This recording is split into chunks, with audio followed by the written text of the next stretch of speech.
Alors, bonsoir chers étudiants, j'espère que vous allez bien. Alors, donc nous allons continuer la deuxième et dernière partie de ce chapitre, logique du premier ordre. Je vous rappelle que la dernière fois, je vous ai envoyé une vidéo qui porte sur la première partie de ce chapitre. Donc, je vous ai introduit la syntaxe, la sémantique, la logique du premier ordre, et aussi j'ai introduit les quantifieurs existentiels et universels. Alors, nous allons continuer avec les propriétés de ces quantifieurs. Alors, la première propriété, pour tout x, pour tout y, c'est équivalent à pour tout y, pour tout x. Il existe x, il existe y, c'est équivalent à il existe y, il existe x. Alors, mais il existe x pour tout y n'est pas équivalent à pour tout y, il existe x. Je vous ai préparé un exemple explicatif. Donc, si on prend il existe y pour tout x, m de xy, c'est-à-dire quoi? Il existe une personne qui est aimée par tout le monde. Donc ça, le premier sens. Il existe une personne qui est aimée pour tout le monde. Maintenant, si j'inverse, alors, pour tout x, il existe y, m de xy, c'est-à-dire quoi?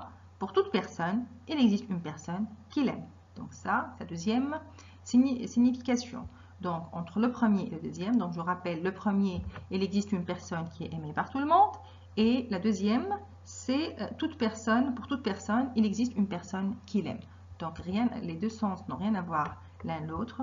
Donc, c'est pour ça, il n'y a pas équivalence entre il existe x pour tout y et pour tout y, il existe x.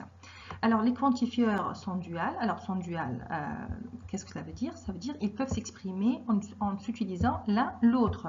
C'est-à-dire, si j'ai une expression qui utilise le quantifieur universel, je peux le remplacer par le quantifieur existentiel. Mais attention, il faut faire des modifications pour garder le même sens.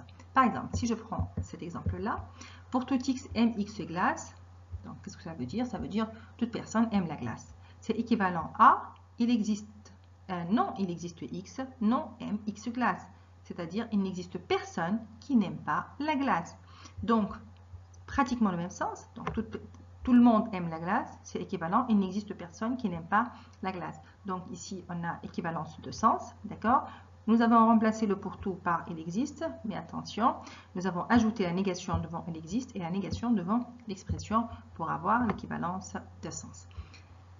Idem, donc même chose pour le deuxième exemple. Alors, si je prends cet exemple, il existe x aime x brocoli, c'est-à-dire il existe une personne qui aime le brocoli, c'est équivalent à, donc si je veux supprimer le il existe, la remplacer par le pour tout, donc ça devient non pour tout x, non aime x brocoli, c'est-à-dire c'est pas tout le monde qui n'aime pas la brocoli. Donc, c'est pas tout le monde qui n'aime pas la brocoli, c'est-à-dire il existe une personne qui aime le brocoli. Donc voilà, nous avons équivalence de sens, et nous avons réussi à remplacer le il existe par le pour tout, mais avec quelques modifications, lesquelles, donc, c'est la négation devant le pour tout et la négation devant l'expression. Voilà. Allez-y. Alors, je vous ai préparé quelques exemples de formules, là où des phrases qu'on a pu écrire avec la logique du premier ordre. Voilà. Donc, vous pouvez faire l'exercice, vous pouvez traduire vous-même ces phrases-là en logique du premier ordre, puis corriger pour voir si vous avez bien saisi ou non. Alors, la première phrase, donc, des frères font partie de la même fratrie. Pour tout xy, frère de xy, implique fratrie de xy. Donc, deux frères, appartient à la même fratrie. Donc, pour tout xy, frère de xy, implique fratrie de xy. Maintenant, la relation frère est symétrique, c'est-à-dire pour tout xy, frère de xy, c'est l'équivalent de frère de yx. Une mère est un parent de sexe féminin. Donc, ici, on a une mère, on a un parent, on a femme, sexe féminin. Donc, pour tout xy, mère de xy, c'est l'équivalent à femme de x et parent de xy. Voilà. Donc, nous avons utilisé les trois prédicats, mère, parent et femme. Maintenant, un cousin germain est l'enfant d'un frère. Alors, pour tout xy, cousin de xy, c'est l'équivalent. Il existe pf, parent de px et frère de fp et parent de fy. Donc, nous avons parent px, parent fy, d'accord? Donc, p parent de x, f parent de y et f et p sont des frères. Donc ça, c'est l'équivalent de cousin. Donc, un cousin, c'est l'enfant d'un frère. Voilà.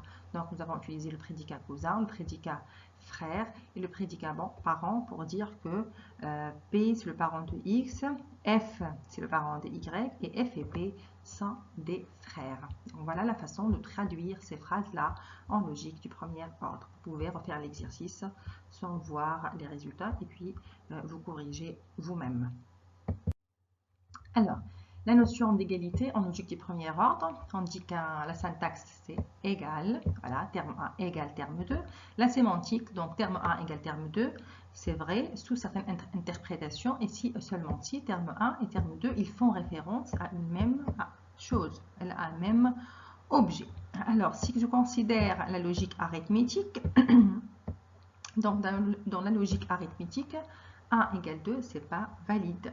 Pour tout x, x est square de x, virgule est square de x égale x, donc c'est fois, hein, c'est pour dire fois multiplication, donc fois est square de x égale x, bien sûr racine de x fois racine de x ça donne x, c'est valide en logique arithmétique. 2 égale 2, c'est valide en logique arithmétique. Donc voilà le sens de l'égalité, c'est-à-dire ils font référence à un même objet ou à la même chose. Voilà. Alors, comment utiliser la logique pour résoudre un problème?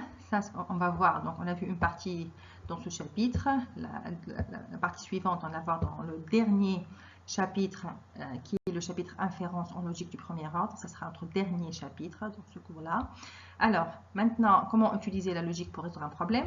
La première chose, c'est identifier la tâche. Voilà. D'accord? Donc, qu'est-ce qu'on va montrer? C'est quoi le problème? Voilà. Et puis, on va collecter les connaissances pertinentes. Donc, nous avons formé notre base de connaissances. Quelles sont les connaissances qui vont servir pour déterminer le but qu'on cherche à atteindre. Choisir le vocabulaire des prédicats, fonctions et constantes. Donc, il faut chercher les prédicats adéquats, les fonctions, les constantes qu'on va utiliser pour encoder les connaissances du domaine. Donc, la première partie, c'est de collecter toutes les connaissances, déterminer les prédicats, fonctions et constantes, et puis encoder cette base de connaissances en logique du premier ordre en utilisant les prédicats, les fonctions et les constantes. Cinquième étape, encoder une description d'un exemple du problème spécifique. Alors, la tâche qu'on vient identifier là, elle aussi, il faut qu'elle soit encodée, voilà, pour pouvoir arriver à démontrer cette tâche-là. Voilà, pour permettre à déterminer, voilà, à résoudre le problème. Donc, je rappelle, la première chose, identifier la tâche, identifier c'est quoi le problème qu'on cherche à résoudre, qu'est-ce qu'on veut montrer, voilà, il faut identifier. La deuxième chose, il faut collecter toutes les connaissances dont on a besoin. Puis, il faut identifier tous les prédicats, les fonctions, les constantes dont on aura besoin pour traduire ces connaissances-là. Étape suivante, traduire ces connaissances en utilisant les prédicats, les fonctions, les constantes qu'on a identifiées. Et il faut aussi traduire, encoder le résultat qu'on cherche à atteindre. Voilà, donc ça, c'est la première et la grande partie du travail.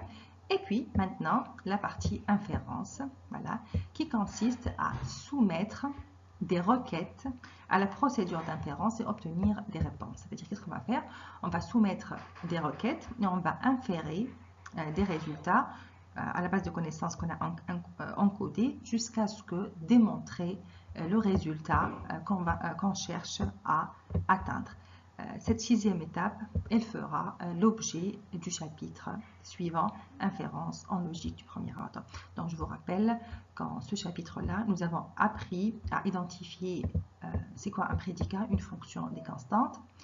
Voilà, et nous avons appris, via les quelques exemples qu'on vient de voir, comment encoder une base de connaissances, voilà, un ensemble de phrases, voilà, comment les exprimer en logique du premier ordre. Dans le prochain chapitre, nous allons voir comment soumettre des requêtes, voilà, afin d'obtenir les réponses, les résultats souhaités. Voilà, maintenant donc je vais conclure. Alors, pour conclure, la logique du premier ordre, donc les objets et les relations sont des primitives de la sémantique. La syntaxe, donc, c'est les constantes, c'est les fonctions, c'est les prédicats, l'égalité et les quantifieurs existentiels et universels. Alors, avec la logique du premier ordre, nous avons dit qu'on va pouvoir augmenter le pouvoir expressif et c'est très suffisant pour représenter des exemples tels que le monde de Olympus. Et avec la logique du premier ordre, donc, nous allons voir dans le prochain chapitre qu'on va pouvoir inférer des actions, voilà, en fonction d'un but à partir d'une base de connaissances. Donc, cette étape-là fera l'objet du prochain et dernier chapitre qui est l'inférence en logique du premier ordre. Je vous enverrai des vidéos, Inch'Allah, à propos de ce chapitre-là. Voilà, donc ce chapitre est terminé. J'espère que vous avez bien compris l'essentiel de ce chapitre. N'hésitez pas à me poser des questions si jamais vous en avez des questions. Et voilà, soyez prudents, prenez soin de vous et au plaisir de vous revoir bientôt, Inch'Allah. Allez-y, bye bye.